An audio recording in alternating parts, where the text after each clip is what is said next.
เป็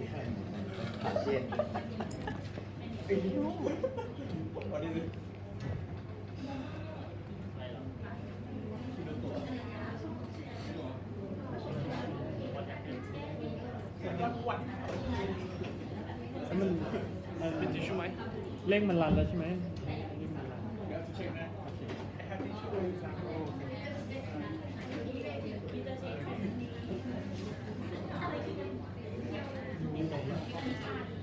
จริงกูบอก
All right, ready?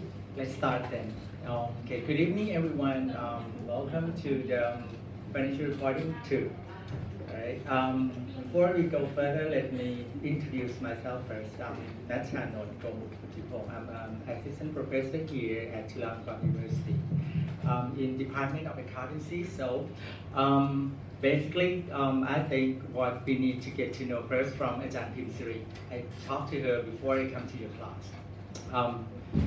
You guys may wondering, like, do we need to learn accounting that much? Do we need to go down like about debit or credit things and something like that? Actually, in terms of the management, basically what you need to know the effect of financial statements. That's why you need to know how we get the number. And of course, what you learn with Ajahn Pimsiri is all about introduction, it's all about the asset, right? But from my part here, you're going to learn the other sides. You're going to learn about, well, when we get the asset, we get from, for example, from the equity part or from liability part, and how we treat them in the financial statements. Why you need to learn this much? The thing is, if you want to understand the financial performance of the firm, that's why you need to learn the components of the financial statement. How accounting people report to you. All right, as an MBA student, this is what you need to know. Okay, basically, this course is talking about investing activity and financing activities. So let's go for the syllabus first. The syllabus is in this handout right here. I put everything in this handbook. All right, you can take a look at the course descriptions up here. Let's look it up. Right.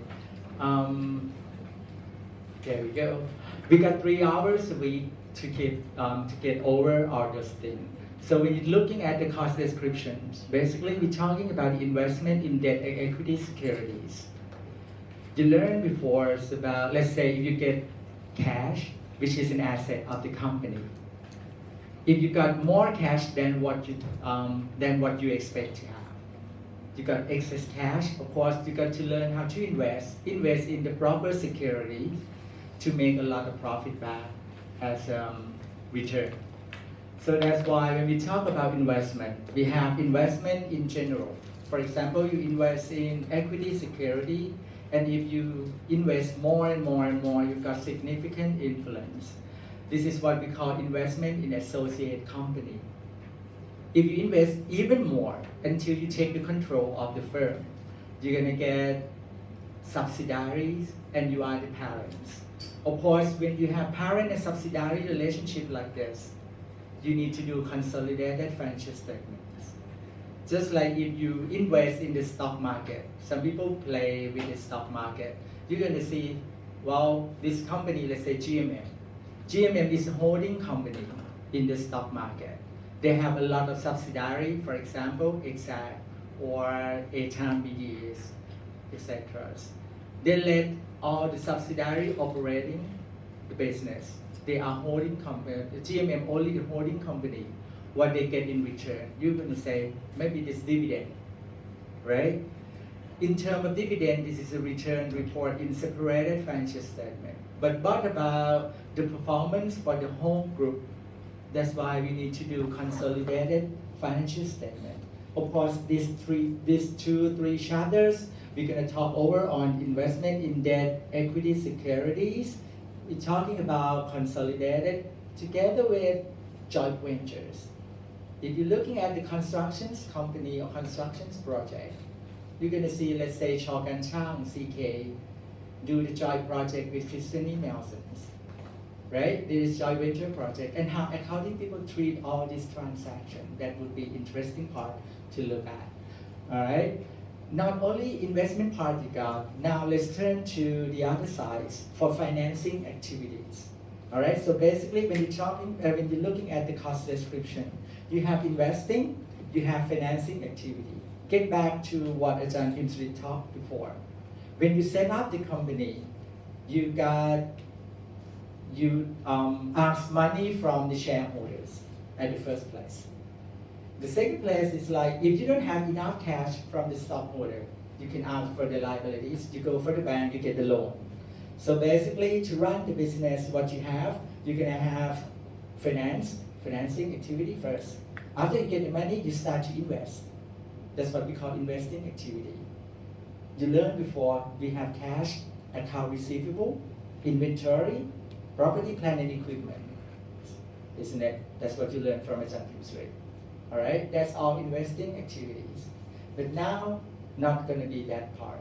We're going to talk about what about non-operating asset, which is investment. In terms of investment, what you have. When you invest, you expect to get something. Let's say you go to the stock market, you want to buy common stock of one firm. You expect to get two things. What you're going to get? First, dividend. Second, capital gain. Right? You buy low and sell high, you make a profit. And how we treat all these transactions and report in the financial statements. All right? So from the next couple of weeks, you're going to learn about investment part.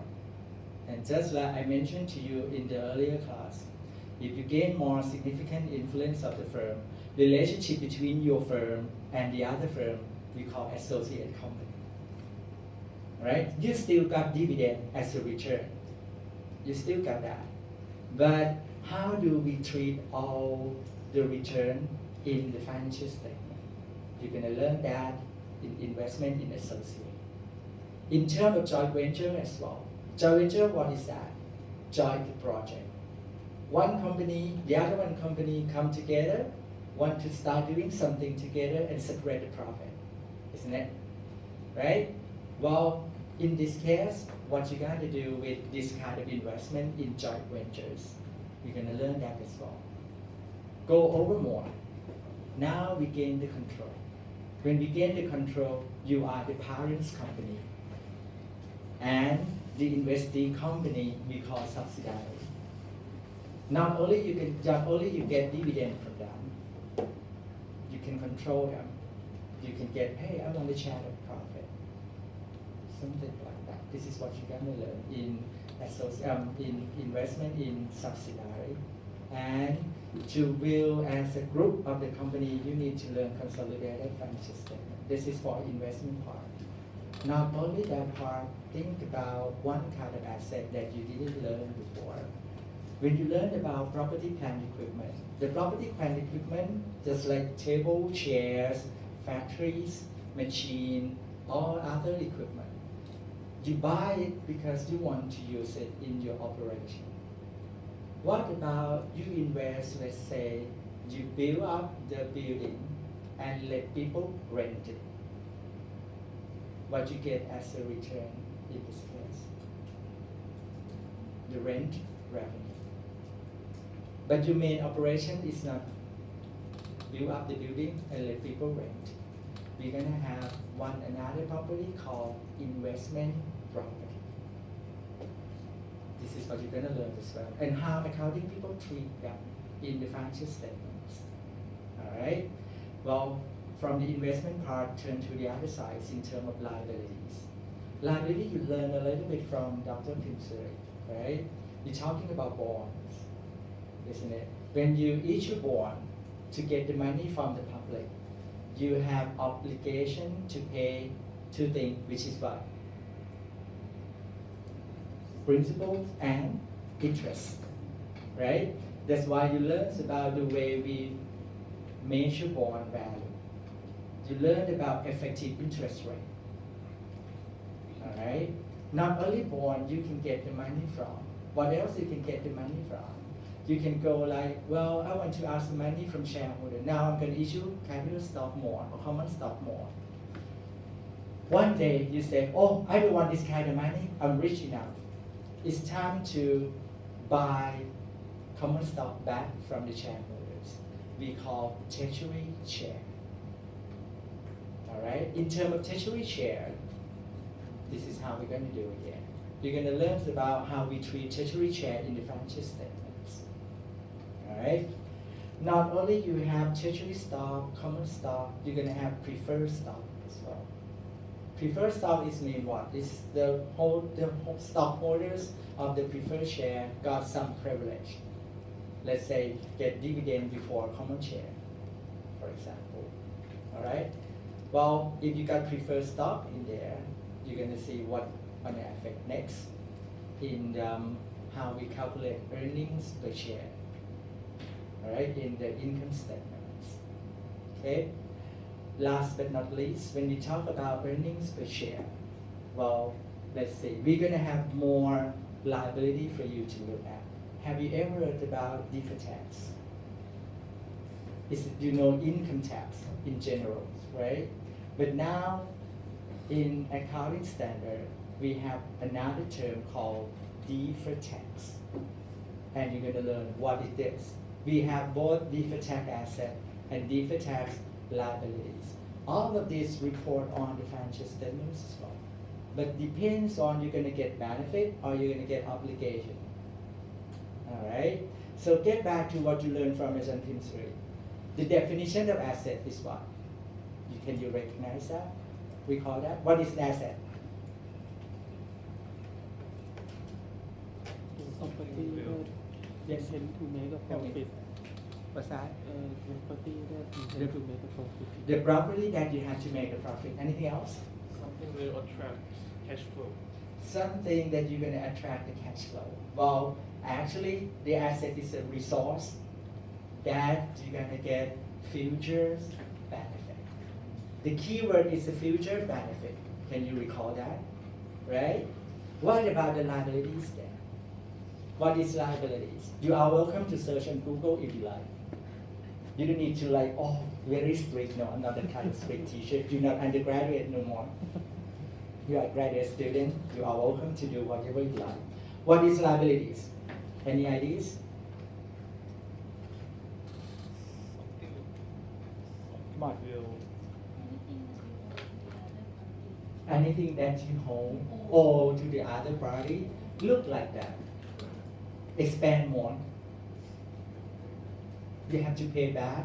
Pay back in terms of what? Cash. You have obligation.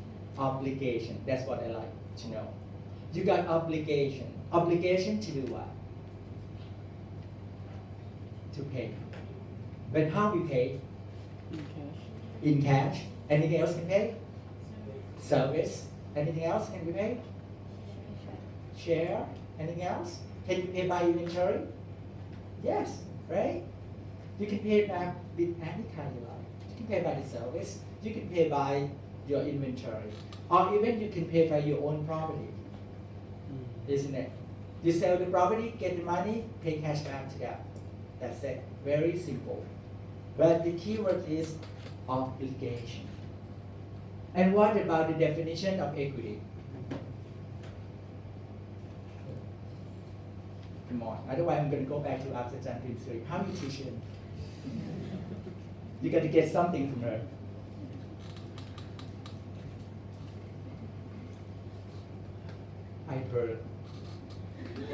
I heard what this guy said. You can guess. You think about accounting equations. Accounting equation is that asset equal to Liability. source of the assets, which is two parts, liability and equity. All right. This still accounting equation still hold like this. Asset equal to source of the asset, which is source of the asset coming from two sources, liabilities and equity. And what are components of the equity? Share and whatever retained earnings, right? And have you heard about other components of shareholders' equity? Is the part of the shareholder equity too.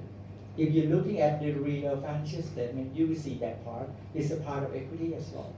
Have you heard about OCI, other comprehensive income? You learned that? No, right? Oh, that's interesting. Oh my God, I would like to tell you guys.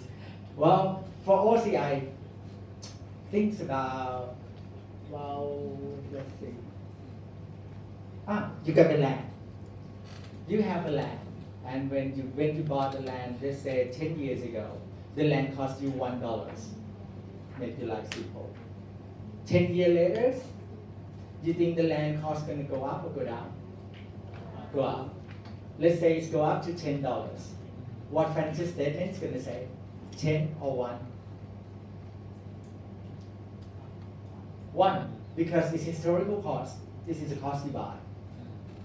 As a financial statement user, you are financial statement users. Do you think this financial statement is useful or not? This is worth to look at. No, right? The asset is quite old. No update at all.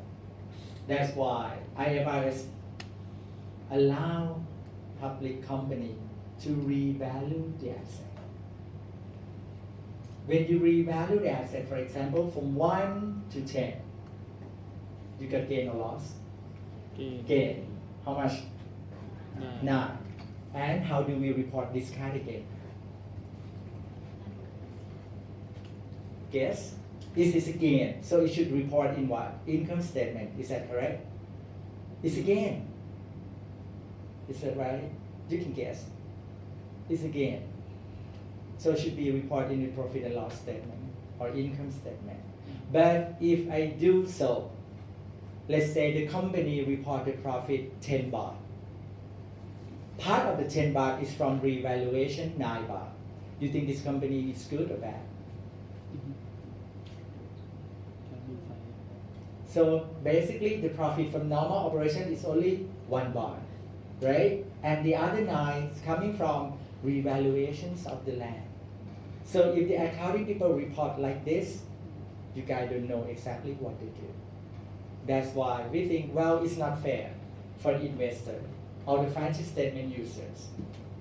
We have OCI, which is other comprehensive income, to be the part to report this kind of thing. All right? That's what we call OCI. This is one of the 5. Actually, we got 5 items to be reported there. All right? Well, we can talk about that later. Now we just go over the cost syllabus. What else we can talk about? Well, investment properties, earnings per share, employee benefit, deferred tax. I talked a little bit before. Employee benefit. What is this? The benefit to employee. Very simple. And how we report them in the financial statement. as an expense. Expense. Expense, right? What if, well, let's say Sunita worked with my company for about 10 years. When she retired from my company, I have a reward for her. All right? Let's say like a 10 months package salary. Should we wait until she resigns, or should we record these liabilities for now? What do you think? Should report now. We should report now, or should wait until she retires and then, okay, I give you 10 months salary, you go. Report now. What do you think? To be fair, Expense now. should report expense now, because now she's still working for me, isn't it? Right? In the past, before employee benefits adopt in the Thailand, here, we record like pay as you go system, like what I told you. When she go, I just record as an expense, right? But in fact, it's not right to do so, because she already worked for me. It's time to recognize part of her expense while she worked for me. That's how we're gonna call employee benefit, which is one kind of liabilities. All right? Have you heard about Social Security Fund? Do you think this is an expense? Yes, right? Because the company pay every month, right? So in terms of employee benefit here, you got two parts of the plan. We call defined benefit plan and defined contribution plan, right? This is what you're gonna learn as well. When the company adopt defined contribution plan, how do we treat this kind of transaction? If the company adopt defined benefit plan, how do we treat this kind of transaction in the financial statement? All right, this is another one for you to know. What else I want to talk about? Different tax, lease. Lease is some kind of source of the fund. I want to buy the machine, but I don't have enough money. All right, let's say the machine costs me $10 million. I go to the bank. Oh no, not bank, sorry. It's a leasing company. I want to buy one machine, cost me $10 million, but I don't have enough cash. Could you support me with something? They're gonna say, yes, you can do the lease. And the lease here is like, I give you an option. I have a contract for about 5 years. And after 5 years, you got an option to buy or not to buy the machine. This kind of transactions happen. Now it's time to think about what's going to be the effect of the financial statements. Should we treat them as an asset with liabilities? Or should we like, well, every month we pay for the rent, we treat them as expense. It's much better. That's what you're going to learn in terms of this. And how we report this kind of transaction in the financial statements. All right? As an MBA student, that's why you need to learn the components in there. When you're looking at the financial statement, which is a long list of the asset and liability, you know exactly what it's all about. Otherwise, you get nothing back. No MBA takeaway. You pay for nothing. Clear? Last thing that we're going to learn, we're talking about earnings management. How the management play with the numbers. Let's say you want to go for IPO, initial public offering. SEC and SET have the rules. You get to have the profit at least blah blah blah for 5 years consecutively. For example, you're desperate to list it in the stock market. You got some motivation, wow, I need to beat the target. And how do we play with all this number to get the right profit? Not really right profit, to get the expected profit. All right, that's what we're going to learn a bit on earnings management. So that's all for 8 classes for us to cover, right? Investing activity and financing activity. The way we design the financial reporting class here is just like we're talking about introduction, and operating activity, which is Dr. Pinsri covered already. My role is just cover investing activity and financing activity. Now you should see all of those things to get the big picture of the financial statement. All right. I'm not sure that Dr. Pinsri showed you the real financial statement on the board. Did she show you the real financial statement? No, right? Okay. Let's try this one.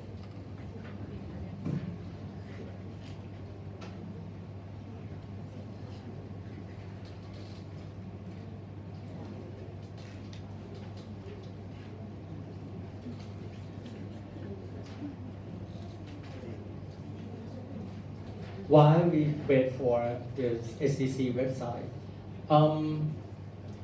for the course syllabus, basically, I think I covered over all of this already. Alright? This is what you're gonna learn. And when we talk about the objective of the class, this is what we expect you to know. You can explain what's going on in terms of investing and financing activities. You know how we measure the components or elements of the financial statements, how we measure that kind of liabilities, how we measure that kind of equity things and then. And this is quite important. You need to explain or can know about the concept of consolidated financial statement, goodwill, and non-controlling interest. They are all the new technical terms for you. And last is like you need to explain about management motives and the techniques, how management play with the numbers. All right. In the syllabus, I changed the schedule a little bit, which is additional papers right here. All right. So we got October 18, which is today, talking about financial statement analysis technique and earning management a little bit. Next Monday, we're going to talk about investment. Also, Thursday, October 25th, investment as well. So we got 2 classes of investment for you to look at. November the 1st, we're going to talk about investment, property, and TDR, troubled debt restructuring. This is a little bit tricky here for TDR. All right, we're going to talk about that later on when that week coming. November 8th, we talk about lease. Next Monday, on Monday, November 12, talking about employee benefit and deferred tax. November 15, we go over treasury stock, dividend, share split, reverse share, basic and diluted earnings per shares. These are the new technical terms for you guys. And the last week before the exam, I'm going to ask you to do some presentations. Right? You may be wondering what kind of presentation that I'm going to make. I'm going to assign you today. And then when that week coming, you all know how to present. How do we evaluate or assess you? We have 40% is a term paper and in-class exercise. So I would say every week I'm going to have some exercise for you and keep it for the record as a mark as well. And the examinations, which is the final part, is going to be on 60%. So total is going to be 100%. This is how we measure your performance. All right, and the textbook, I think you get it before, is belong to CFA institutions. So I think it's quite all right for you to look at. Not really like debit and credit things too much. Okay. This is what happened for the course syllabus. Right? Any questions about what we're going to learn for the 8 week? Clear? Good. All right, so you accept the rules of the class. No question asked for that. Okay, so for 8 week here, that's what we're going to cover. 40% based on your performance in class, which is like presentations. When we talk about presentation here, you got 45 people in here. We're going to break into 8 groups. Right? We're going to break into 8 groups.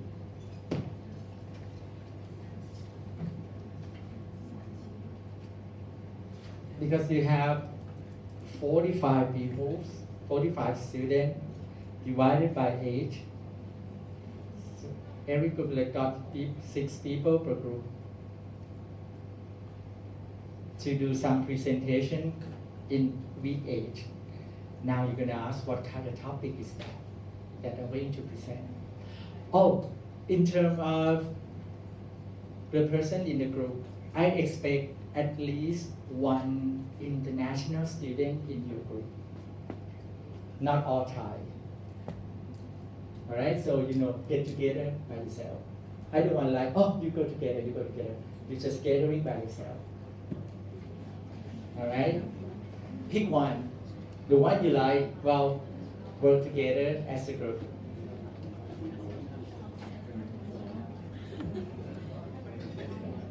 You got Korea, Japan, India.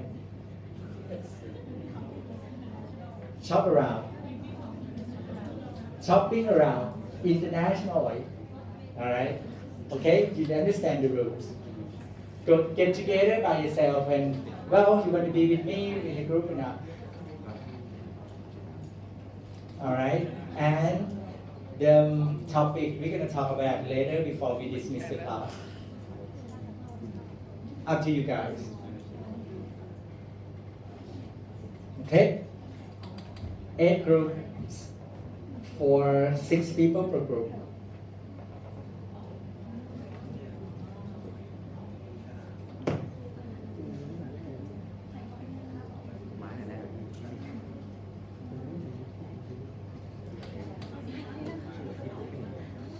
Yes. Can we do 8 people for six group because other subjects you already have 8 people. 8 people per group. Yes. You want the same group? Yeah. Okay, Can fine. we do that? I'm okay. Doesn't bother me. Thank you. Yeah, doesn't bother me. That's okay. Because I don't know you have a group before. Oh, If you have a group before, go for it. But make sure you got 1 international in your group. Yes, I believe because when you're looking at your population, there's gonna be.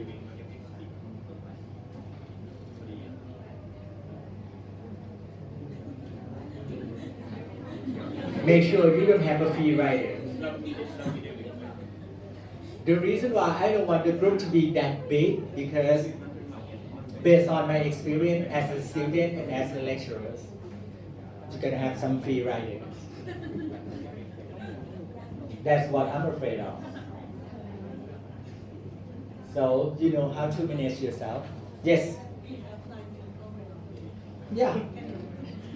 Up to you. 9. Anybody got 10?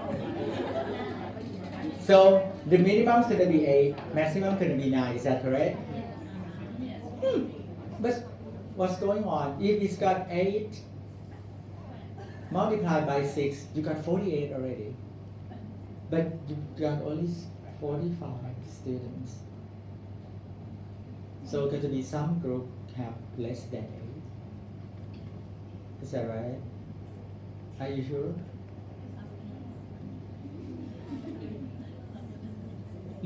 It's not fair. I don't think it's fair. Okay, let's you decide, you and your management. What do you think to be fair? Discuss now. 4 people. 5 I know it's not fair. I don't think it's fair enough. Because if you got 8 people per group multiplied by 6 group, 48, but now you have 45 students, and 1 group got 9 students. So it's mean like, it's deviated. 9 for 1 group. 9 for 1 group, and the rest gonna be what? Think about it. If you have like 6 group, 1 got 9. 45 minus 9, how many left? 36. And 36 divided by 5, how many you have? 5. It's deviated already. Isn't it? Let's do the math.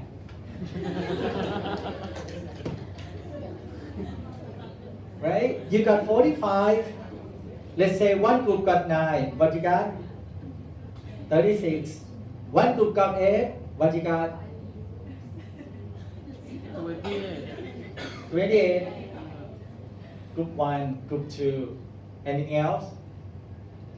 If you have 6, 4, this is 2, 4, 7. You're gonna be like this. Are you sure? I don't know.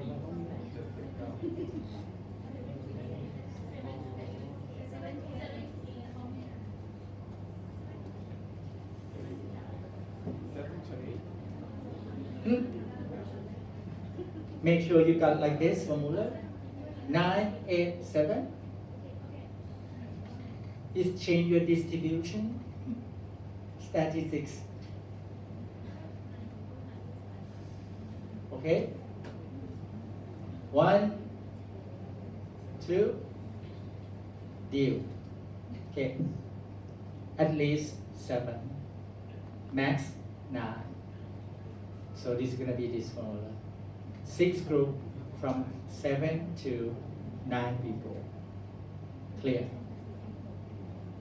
No argument now. Clear? Good. One is going to be international student in your group. At least one student. Okay? And can you give me the group and the persons in the group next week? Okay? That's good.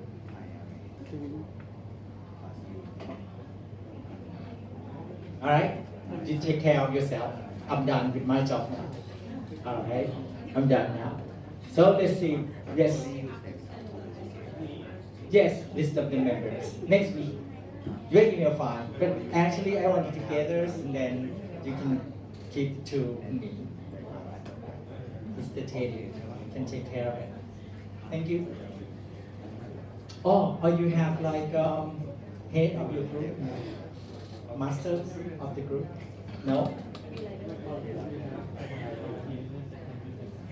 Oh, he's going to come back. Yes, can he do it? Together, all people from the list. Yes, could you tell him please? Okay, thank you very much. 3 foreigners are not here. 3 foreigners are not here. What's that? 3 foreigners are not here today. Oh, he's not here. Yes, I heard as well. 3. 3. Yeah. And what you gonna do with that? Japanese, Australian, and 1 Chinese. Hmm. They're So- all home. They're all home. They're gonna come back. Yeah. Okay. I thought they're gonna resign. If they come back, that's why. You can take care of them. Alright.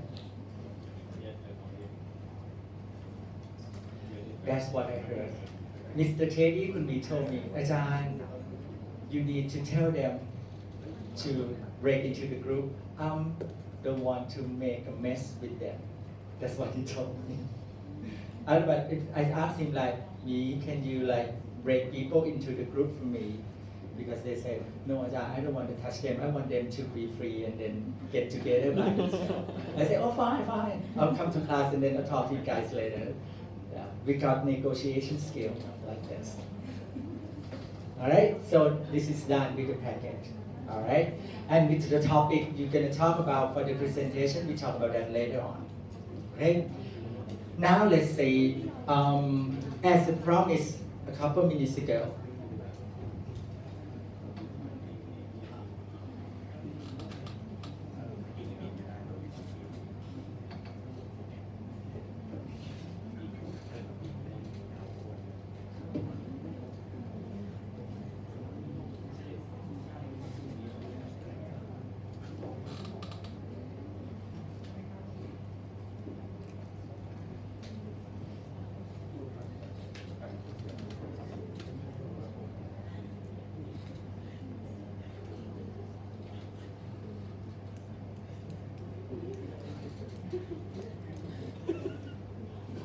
this is the real financial statement.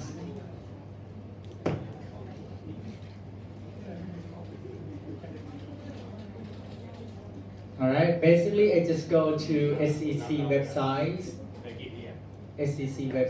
and then try to got the publication documents and download them the financial statement. In this case, it go for GMM Grammy here. This is the real financial statements. You have 4 columns of financial statements up there.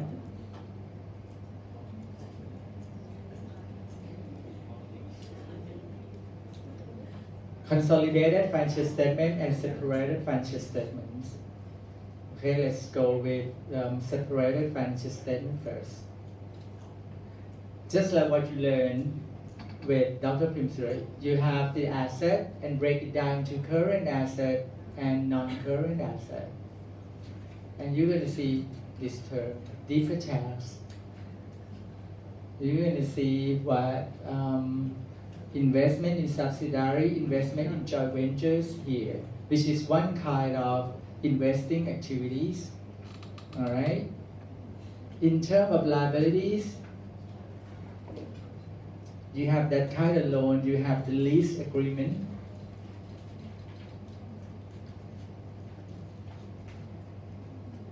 And you also have deferred tax liabilities as well. And you have here provision for employee benefit.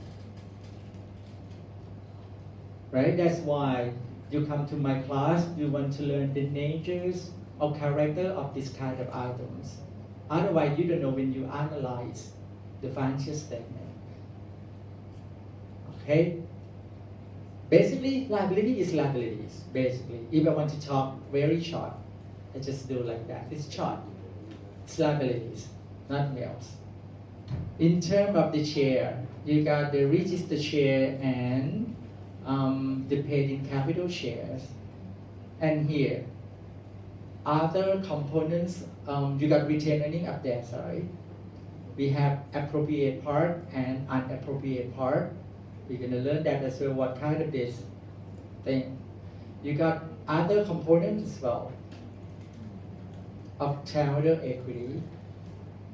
Right? This is the real financial statement. When we go to the profit and loss account or the income statement,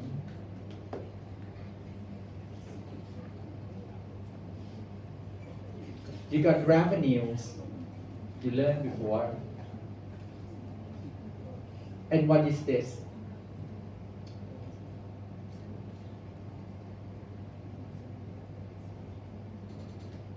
Gain on sales of investment. Gain associated with loss of control in subsidiary. Gain on investment in joint ventures. If you don't know accounting, you got no clue what they're talking about. Look at this. 1,000 million baht. It's a big money. But what is this? When you read it, I don't know what is that. Alright? And we're talking about here too. What is this? Share of loss and share of profit from investment in associate or in joint ventures. How they coming from? As a revenue, as an expense in the financial statement. And you're gonna have this guy as well. Non-controlling interest of subsidiary. What is this? In the financial statements. Alright, that's why you guys come here to learn all this kind of thing. To understand the natures of the item in the financial statements. Okay? That's why you need to learn the way we do debit and credit a little bit. Right? Plus and minus, actually. And this is what I'm talking about. Other comprehensive income, OCI. And what are all this? Translation, change in value in available for sales investment. All the items here pop up as a part of the profit, and this is what you're going to learn. And when we talk about the cash flow, it's a big mess in there.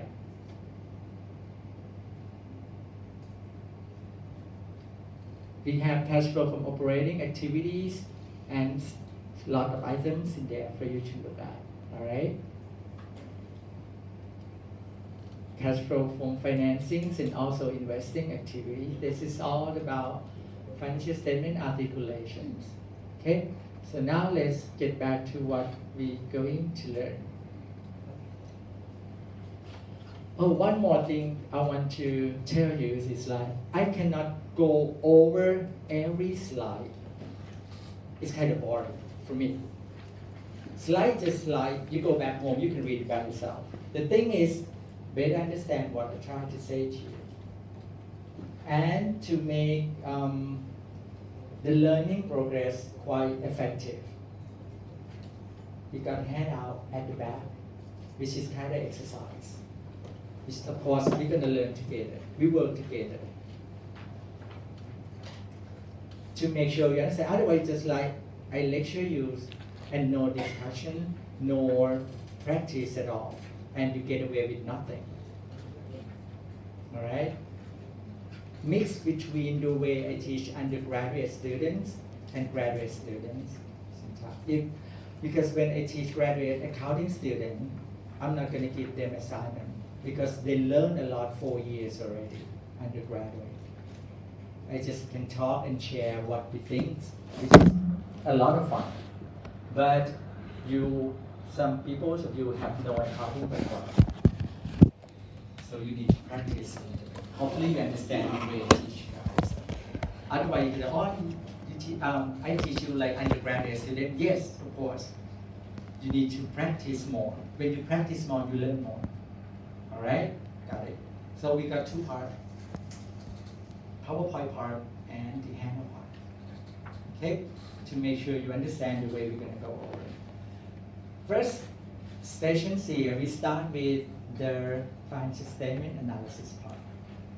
To make sure you understand why we need to learn the financial statement. Because as a management, you need to understand the performance of the company. You need to evaluate the financial positions of the company. And how we evaluate them, we got some tools. We call financial statement analysis tools. All right? Some people may have heard about the word ROE, return on equity. Some people may have heard about ROA, return on asset. Or some people heard about asset turnover, sales growth, gross profit, or leverage. They have their own definition. My job, I'm not going to give you like, oh, this asset turnover means blah, blah, blah. No, this is the way back old days teaching, not me. You learn by yourself. Now you got the tools, you got mobile phone. You can search on the Googles. The thing is, you understand what the formula say. That's the thing.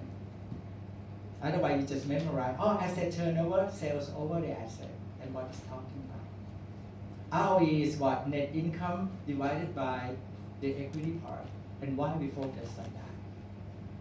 All right? So I'm not going to touch that one. Okay? So basically, when we talk about the financial statement analysis, if you take a look first, why we need to use financial statement? The financial statement got to say something. Say what? Say the firm operation. Say about firm performance. Say about firm financial position.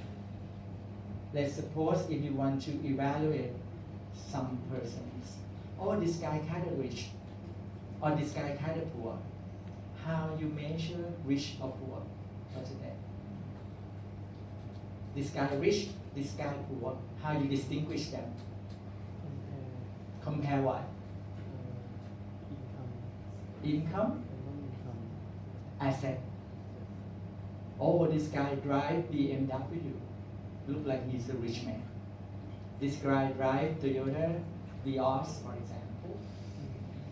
Who are you gonna go with as a dating? BM or Vios? Answer in your mind. Don't tell me. Otherwise, some people may ask me like, oh, Ajahn, are they cute? I say yes. Are they as a nice person? I would say yes. Okay, if this thing equivalent, now let's judge from what they got. All right, give you more information. The guy who drive Vios, he got from the parents. But the guy who got BMW now, this BM is still with finance company. The choice can be changed, right? You want people who got an asset with free hold. You don't want his liabilities. Same thing when you measure the firm. You like the firm with more asset, but you need to turn to the other side where the asset coming from more liability or from more equity. That's why we calculate debt to equity ratio. Do you think it should be low or should be high for debt to equity? No. Not that low. Oh, that's quite smart answer. What about not that high? Like you can have like you have to manage more and debt and equity you said. Or sometimes if you have more equity, it means that you didn't use it to what. Maybe people didn't hear you well. It's like if you have a lot of equity but didn't use any debt, it means that maybe you didn't invest in any like research and development or try to improve your company. It may affect on that side.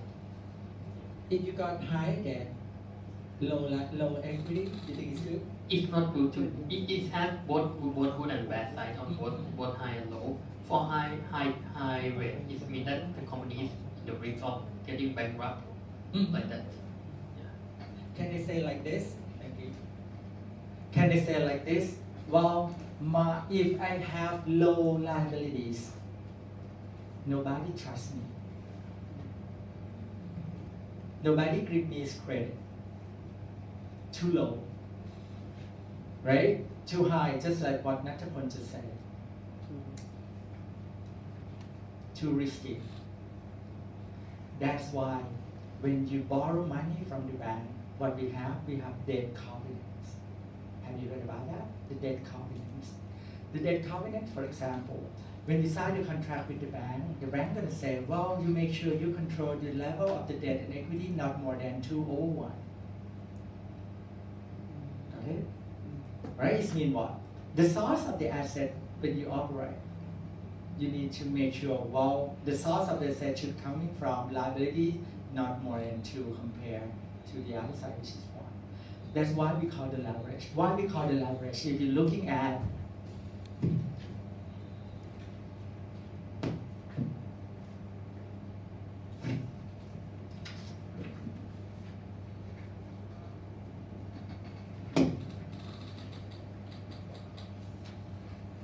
the structure of the statement of financial position, you got an asset equal to liability plus equity. Let's say this is a home. People got an asset, which is this is the source of the asset. Alright? I'm gonna draw 2 homes for you. Let's suppose the asset is 100. One company got 80/20. The other company, this is let's say company A, this is company B. The company A 100 as well, or the company B 100 as well, but this turned to be, which one you prefer? B. A or B? Vote. Who's got thinks A is better? So everybody think B is better. So if you do debt to equity ratios, the 8/2 for this, this is going to be 3/7. Some people say, well, this is too high. The company are quite rich. You may change your mind when you get into some company which is listed. Lots of company issue bond. Have you heard about the bond? Why company prefer to issue bond compared to issue common stock? Price? The bond price is greater than the common stock price. When you're pricing the bond, what are the factors that influence when you pricing? Interest. Coupon rate compared to the market rate, right? When you issue bond, you think about coupon rate and the market rate. When you're pricing the bond, If the coupon rate greater than the market rate, people tend to pay higher or lower lower compared to the par value. If the coupon more than market, higher, right? Because people are, oh, this bond quite attractive. I want to get high return. Okay, so it's compared to the market rate all the time. On the other hand, when you think about the common stock, do we need to worry about the market rate, interest rate? No, because the common stock in this case, what happened is like the common stock, when you issue common stock, do we have to pay interest? no No, right? You pay back by dividend. dividends And dividend is based on what? net income Firm performance, right? Based on the firm operations last year, right? After the company make sure everything got right, report to the shareholder in the annual meeting, and then the shareholder get together, decide how much the company should pay back to them in terms of the dividend. Alright, so that's why the cost of the bond and the cost of the equity is different. If you learn in finance class, we got hierarchy of the finance. Cost of debt and cost of equity. Cost of debt is more or less than cost of equity. What do you think? More or less. less Cost of debt less than cost of equity. Cost of short-term debt compared to cost of long-term debt, which one is less? Short or long? long Guess. You learned finance before, right? Cost of short-term debt compared to cost of long-term debt, which one is greater?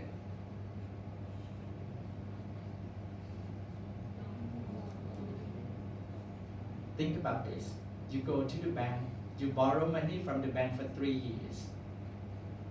Another bank, you go to another bank, borrow the money for that bank, from that bank 10 years. Which bank charge you higher interest? Bank A or Bank B? Bank A 3 years, Bank B 10 years. B 10 years something more Bank B, the later bank. Why?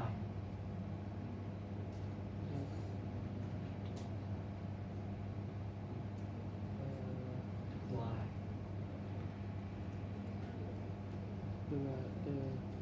The longer the term, the more uncertainty you got.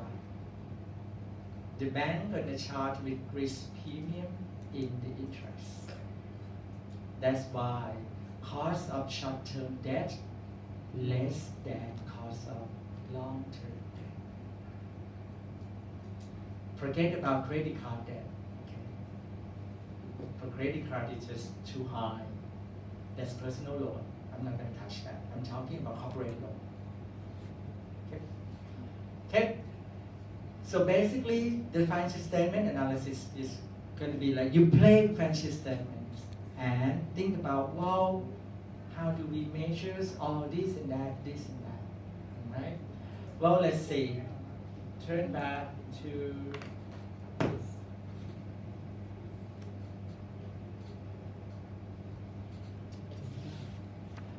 We're talking about the business analysis here. You drill down the financial statements and use for what? Let's say if you are the banker, somebody wants to ask loan from you. You ask them, hey, could you estimate revenue, expense, how much cash you expect to get in the futures, and do the report for me. It means what? Before you you give a credit, give a loan to your customers. You need to identify the strength or the weakness of that particular firm first. Alright, so you focus on their profitability or their cash generating abilities. looking at the other purpose, if you are investor, you want to buy common stock from the stock market, what you looking at from the firm? Let's say you got a message from the broker, 10 common stock worth to buy. Stock A, B, C, D, E, F. Why the broker recommend you to buy the stock? What do you think? What is the rationale behind?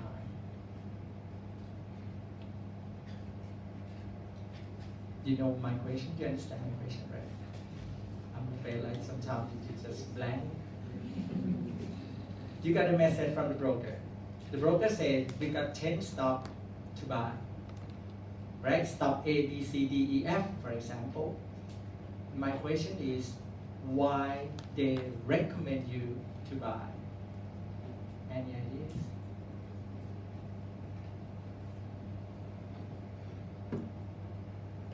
Got to be something in that particular stock worth to buy. Why? Guess.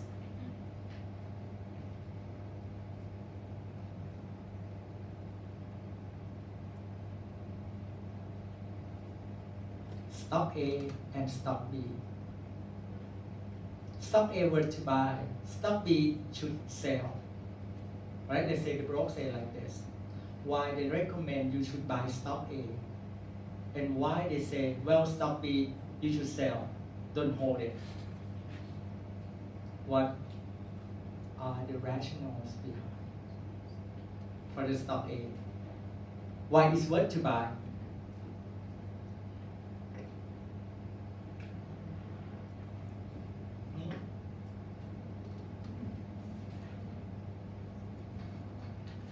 Performance, good or bad? Are you sure this is a good? This is a real reason, like you want to buy because they are good. Anything else? That could be one reason. They perform quite good. That's why I want to buy. But is that guarantee? Past can guarantee the futures? No. Past cannot guarantee the futures. So when they say this stock worth to buy, what does it mean? They expect the futures. The future should be good. Thailand Future Fund, have you heard about that? Why did we encourage us to buy Thailand Future Fund? You see something in there? What kind of thing? Why we need to buy Thailand Future Fund? What's that, sorry? Earning per share. What is all about earning per share? Guess, you can guess.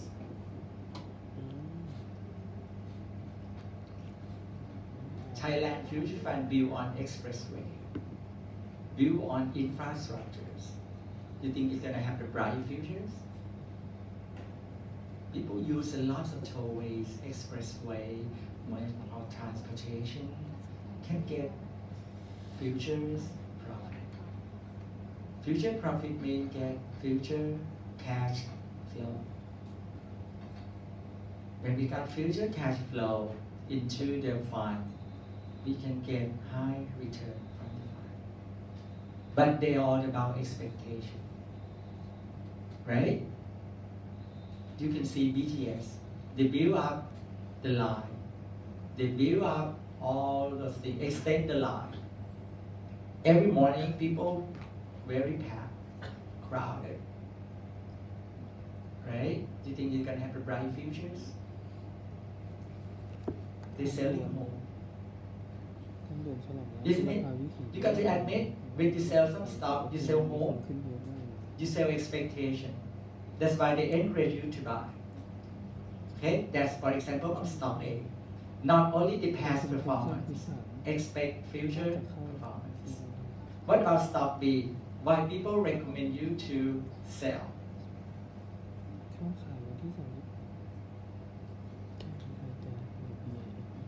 You can say gonna be the other way around. from the other one. Bad performance in the past, no bright futures. Let cut loss, sell it now. Is it a good reason to sell? Bad news.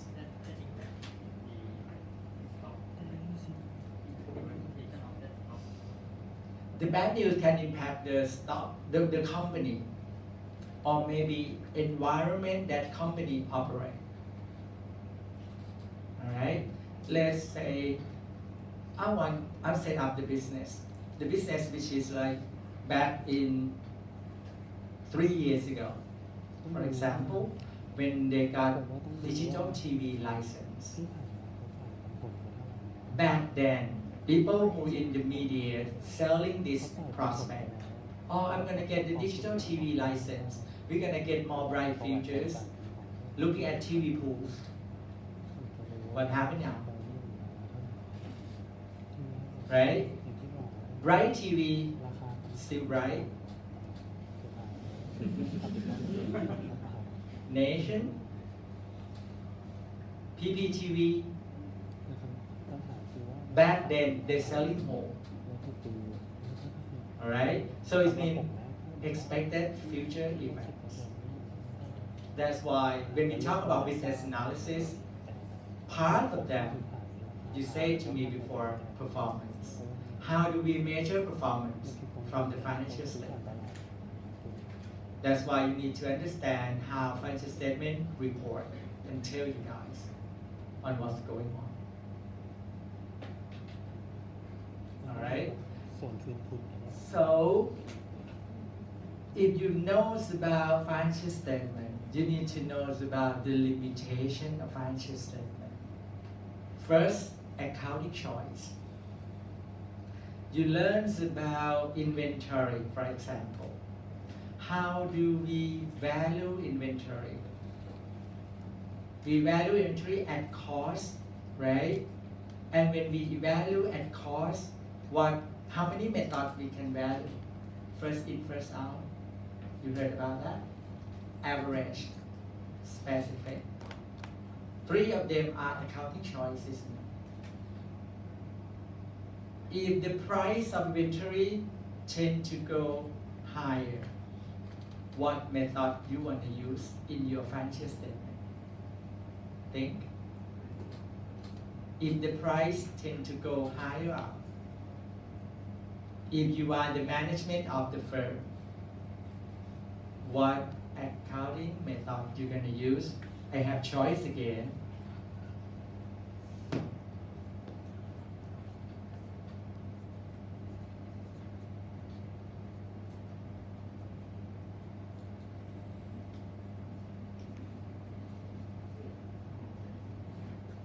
If the price go up,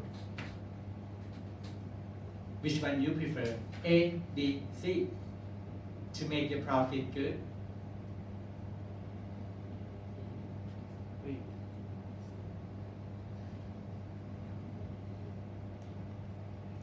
Let's vote.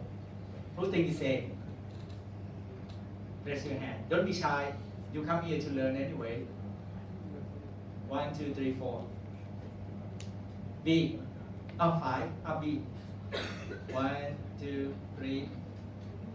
3. So the rest, 40 something is here. Think about it. If the price going up, if you use first in, first out, cost of goods sold will be low or will be high? Cost of goods sold in the financial statement, in the profit and loss account. If the price go up, inventory on the statement of financial position or balance sheet will be new one or old one? Old one, right? Are you sure? First in, first out. This one come first, go first. So the price in the cost of goods sold will be old. Inventory will be new. Isn't it? So if the trend of the price going up, cost of goods sold will be low, net profit will be high. Right? So this is the correct answers. On the other hand, if you want to pay less income tax, you know what I mean? Less income tax, profit should be more or less? Less. You want cost of goods sold to be more or less? More. Should you pick this, or should you pick this, or should you pick this? B or C? You're not going to pick A for sure, right? Because when you pick A, cost of goods sold will be low, the profit is going to be high. You pay high tax. That accounting choice. This is how they play with the number. Is this illegal? No, they play by the rules. They play by the rules, but catch me if you can. Yes, that's true. I always teach like this. Catch me if you can. And how you know this? That the company used which method?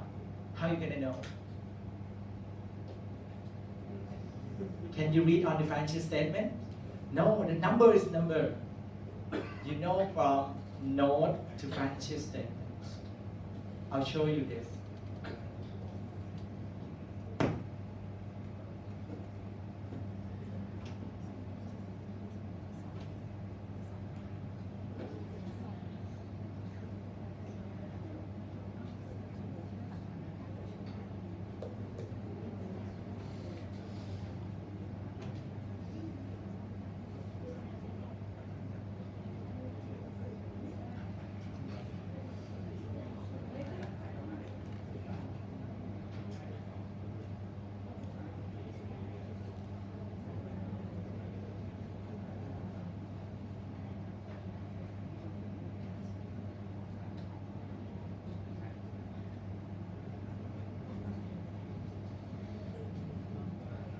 Read above the line. Inventory of GMM, let's say this is what they use here, Moving average method. moving average. No FIFO, no specific.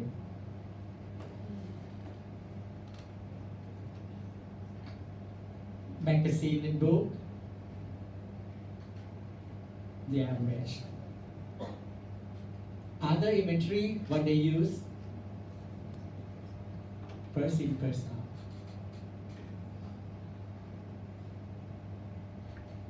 I read it from the notes to financial statement of the part of inventory.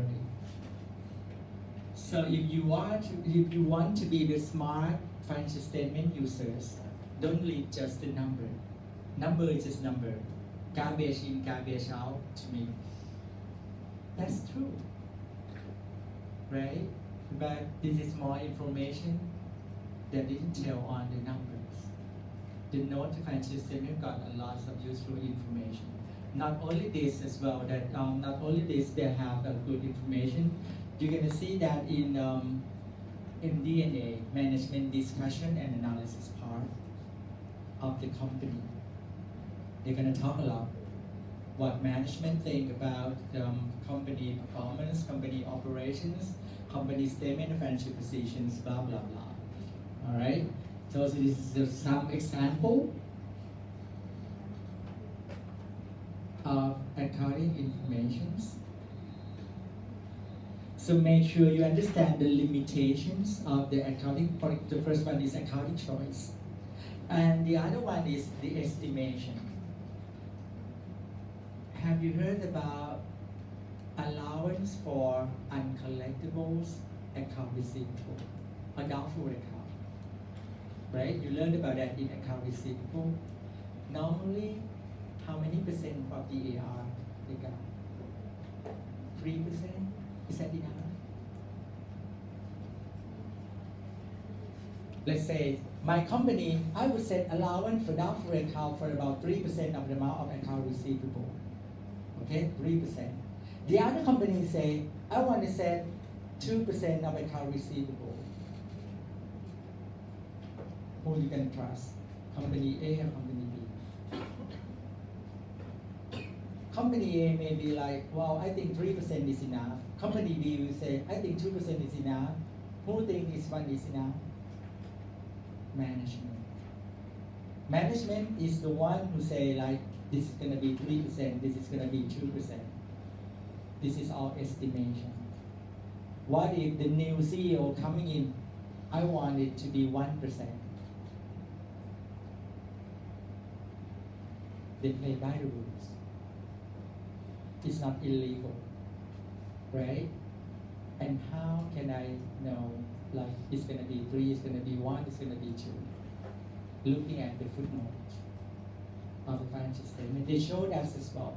So the limitation of the financial statement is accounting choice and the estimations, all right? Look at this, for example. Account receivable for CMM.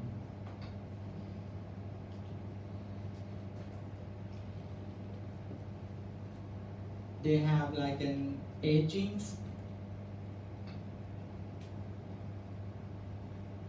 If it's past due for 3 months, I set up allowance. They're gonna have some allowance because that's why they break up into agings of the AR and set up different percentage to get the allowance for doubtful account like this. So they need to break it down, the AR, into the term of the undue payment. If it's not yet due, if it's a past due, and try to estimate the allowance for doubtful account. So this is the limitations of this thing. Okay, so to do the financial statement analysis, first, basically, we got 6 ways to do. 6 steps to follow. First, it's on here. Define the purpose of the financial statement analysis. All right, you need to identify first. When you get the financial statement, you need to make sure, well, what I'm going to do with the financial statement. If you want to analyze for giving a loan, what you're going to focus on. If you want to give the loan to that particular person, That's it. you focus on the company ability to pay, right? You need your money back. That's why when if you are the banker, you get the financial statement, you try to find how they're going to pay back to me. On the other hand, you got the financial statement, but your purpose is I want to invest in the firm, not giving them the loan. When you invest in the firm, what are you looking for?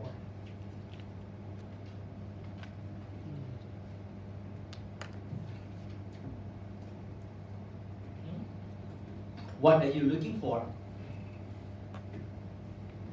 You're looking for dividend. You're looking for capital gain. And how you're going to get that? Dividend is based on performance, not about ability to pay. Right?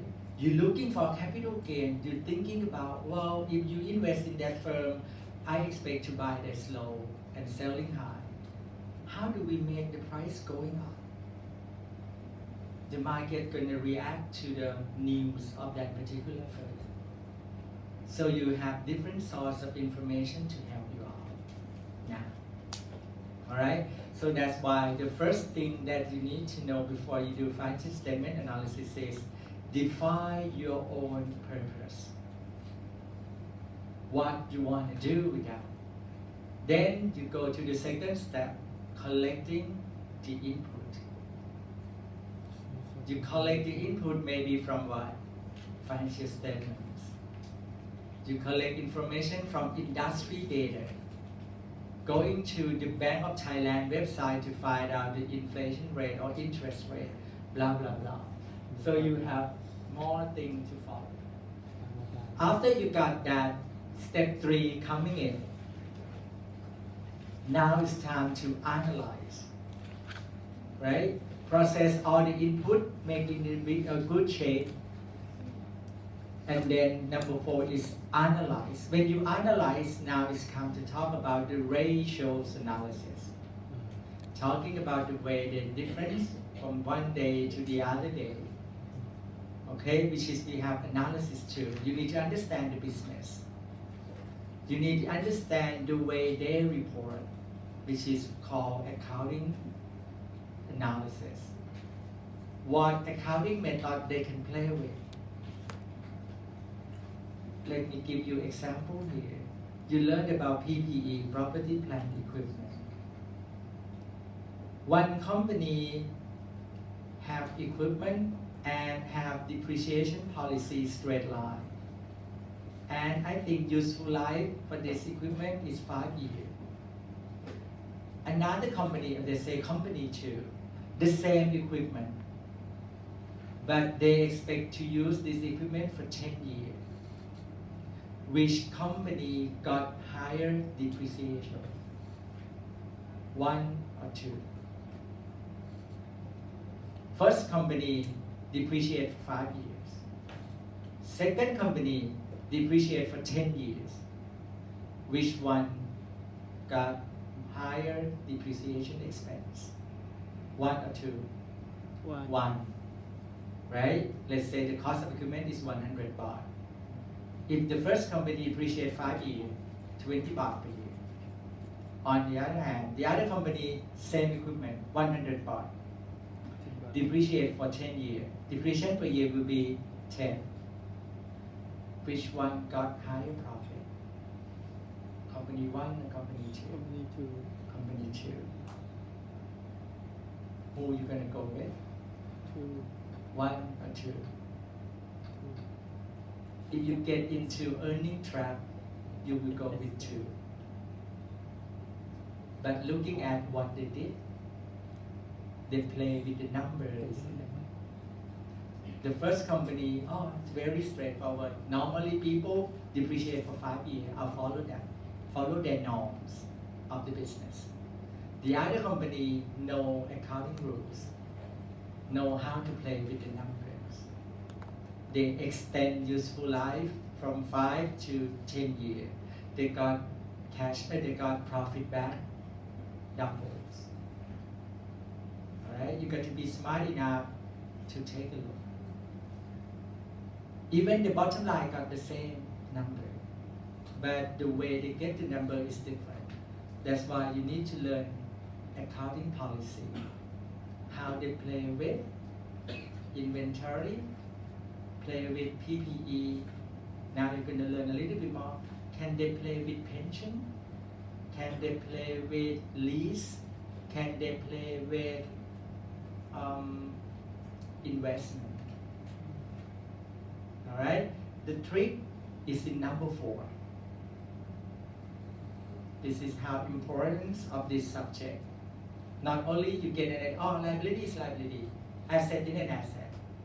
I don't want you to be that. You got to think, well, what the trick in there? How they play with the number, and if we catch them, can we adjust it back to normal? Right? We need to adjust it back to get the real financial performance. Number 5, after you analyze, now it's time to write up the report. That's why if you got free time or spare time, I would suggest you to read analyst report. Analyst report tell you a lot of background of the company or industry that the company operate. And also they report the performance, how they analyze the performance. You read more, you learn more. All right? And then you can develop yourself to be a good analyst. And the last one is follow up what you just wrote before. Let's say I'm an analyst. I would say, I recommend you to buy this stock. I recommend you to buy stock A. I recommend you to sell stock B. They say, I'm an analyst, I'm your broker. When I tell you like this, of course, you're gonna ask me, how could I trust you? What is your rationale behind? Why you say I should buy this? Why you say I should sell this? And are you sure you got the right figure? Right? I'm an analyst, I must be alert. Okay, I will tell you historical data is like this. In the past, it's like this, and based on the government policy, this industry gonna go up. The trend of this industry, people interested, so it's gonna support the performance in the futures. Does that make sense? Right? That makes sense or not? The analyst that you read the report, we call sell side analyst, not buy side. Sell side analyst, what that's supposed to mean? They work for the company to sell. That's why you will always get the message, please buy. Because their job is sell. My sisters, she always trusts the broker, not trust me. She got the message morning, 10 stock worth to buy, blah, blah, blah. I asked her like, are you sure you want to buy this? She said, why? The broker says so. I said, the broker is my student anyway. You trust teacher or you trust student? I would say, you need to make sure you understand what is the rationale behind. And if the broker says buy, it means they come from sales side analysts. Sometimes they are right, sometimes they are wrong. But it depends on they look at fundamentals of that particular firm or not. How to drill down for the fundamental thing is like, you need to go to the real financial statement and analyze what's happened in the past, and are you sure it's going to happen in the futures? Just like that. So this is a 6 step that you need to follow when you perform financial statement analysis. All right? I think it's time for you to feed yourself. It's taking a break. When we come back, we move on.